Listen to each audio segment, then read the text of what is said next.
On this part of math, we are going to talk about exponential function. Okay, you know what does it mean, exponent and exponential? Good. If we have a function like y equals 3x plus 2, and I write here power, for example, 3. 3 now is the power, so that means here 3 is the exponent. 3 is the exponent. But x is not the exponent. X here is the base. X here, as you see, is the base. Good. But if I write you now another function, y equals 5 power x. Is x here now the exponent? Yes. So here x is the exponent, while here x is the base. So when x is the exponent, we call this function what? Exponential. So exponential is a word that comes from the variable that is x when it becomes the power itself. So any number power x in a function, it becomes what? Exponential. Whatever is the base, so that means it can be y, this one is 133, and here power x. As long as here, as you see, x is the exponent, so this one you call it what? Exponential function. An exponential function, it is a parent function. And when we studied parent functions, if you remember, we said we need to remember the name of the function and its formula, and also its graph, how it is. And also we can remember range and domain based on how its graph is. So look here now, exponential function now, this is now exponential what? Function. Good. Exponential function, its equation is y equals b power x. Whatever is the b, whatever the number of b is, 13, 50, 1 million, 2 million, this one now is its function. Good. How is its graph? We need to remember that when we have here x and y, this is x as we know, and this is y. And the graph of the exponential, it will go like from the negative side of the x, then it will go this way to the point here where it is 1. It will go to 1, then it will what? It will increase up exponentially. This is now how is its graph. And this is now how is its graph, and we need to memorize it.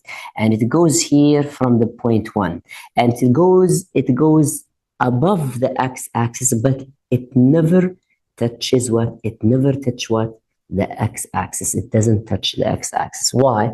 Because when it touches the x-axis, that means y is 0. And here, in this function, as you see, y can never be 0. So can you put any number for x? Will y be 0? Y will never be 0. We take example here. If y equals 2 power x. Okay, whatever I put now, is there a number that I can substitute it for x? Then I get the value of y 0. It will never happen. Why? Because if x is 0, it's going to be y equals 2 power 0. In this case, y will become what? 1, because any number power 0 is 1. So if x is a positive number like 2, it's going to be y equals 2 power 2. So that means y, then it's going to be what? 4. Okay, if x is negative 2, negative number, so it's going to be y equals 2 power negative 2, then it's going to be y equals, as we know, you take the power and it's negative down, so then it's going to be 1 over 2 power 2, so that means then it's going to be y equals 1 over 4. So as you see, y is still positive and also what? Not 0. And if x is a decimal, it's going to be y equals 2 power, for example, here 0.2 or 0.5, for example.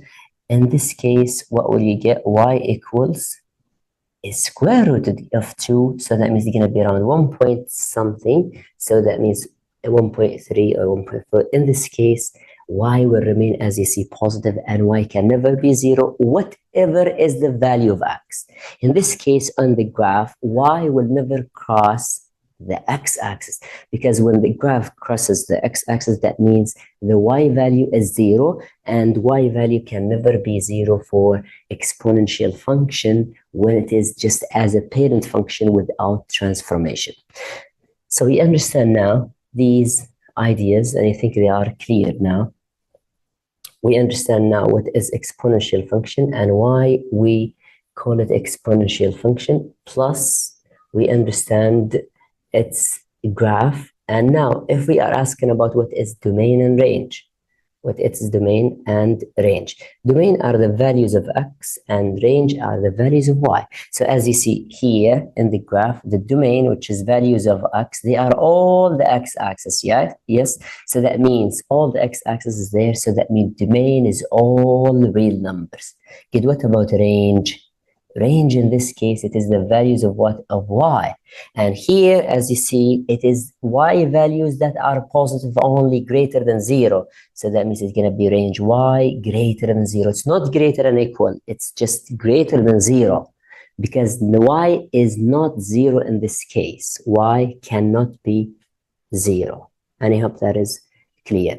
Okay, then if there is transformation, we know as we studied transformation, we can move this graph up, you can move it down. In this case, if you move it up by adding a number, for example, here y equals 3 power x. This is its graph. If I add +2 here, the graph will go up 2 steps. If it go up 2 steps, so that means the range will go up 2 steps. So that means it's going to be y greater than 2.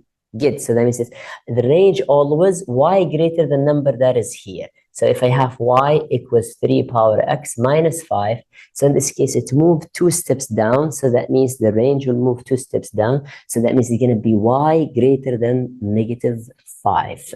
So that means the range for exponential function, it's going to be y greater than the number of units that moved the graph down or up.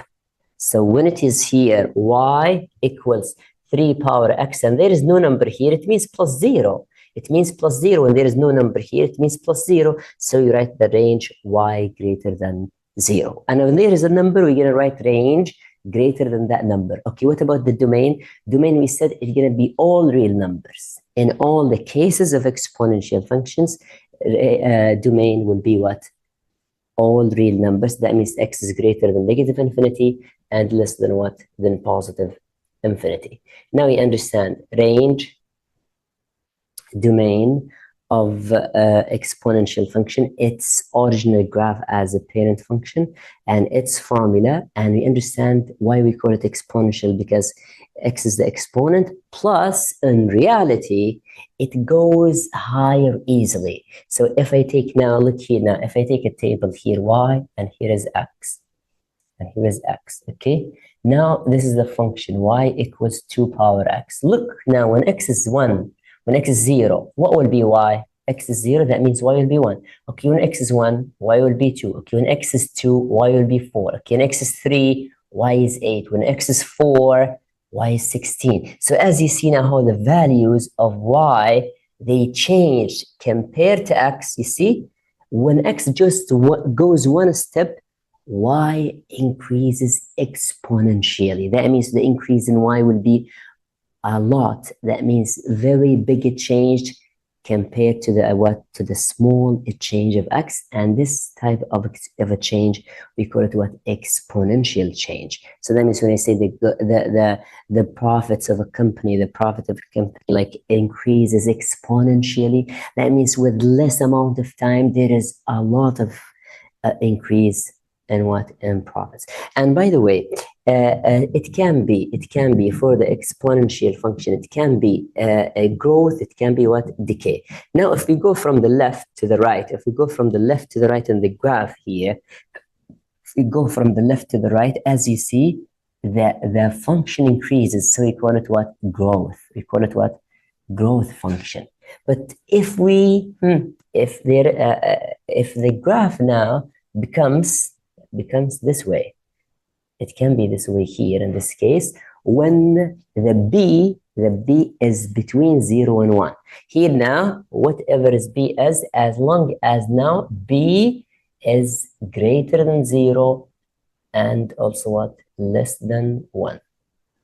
When b is greater than 0 and less than 1, in this case, it is exponential. Okay, what about when b is between this case here, when b is greater than 1. This case here, when b is greater than 1. So that means it is exponential. But here now, when b is between, that means less than 1 and greater than what? Than 0. That means b is like 0.5, 0.7, 0.8. In this case, what will happen? The graph will be like this. So that means if you go from left to right, it is what? It is decay. It is what? Decay. That means you go down.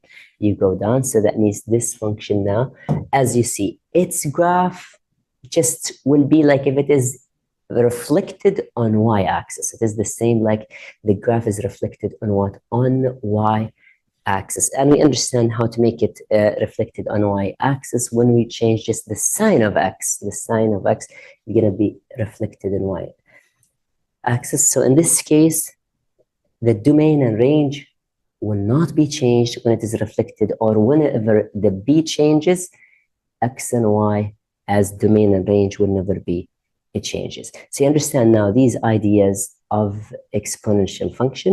And by the way, its inverse function is logarithmic function, and you will study it in the next video.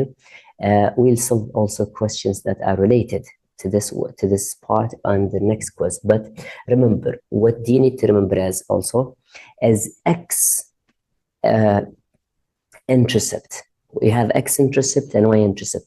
X-intercept is when y is 0. X-intercept is when y is 0. And y-intercept is when x is 0. So here now, what is here? And this one I write it white, and this one here. When is, or what is the y-intercept? Y-intercept is when x is 0. So now if you substitute here x is 0, it's going to be b power 0, it's going to be 1. So that means y will be 1. So that's why, as you see, the graph crosses the y-axis here. So y-intercept is when x is 0. So that means you substitute x is 0 in the graph, then you find the y-intercept. Thank you so much. See you in other videos.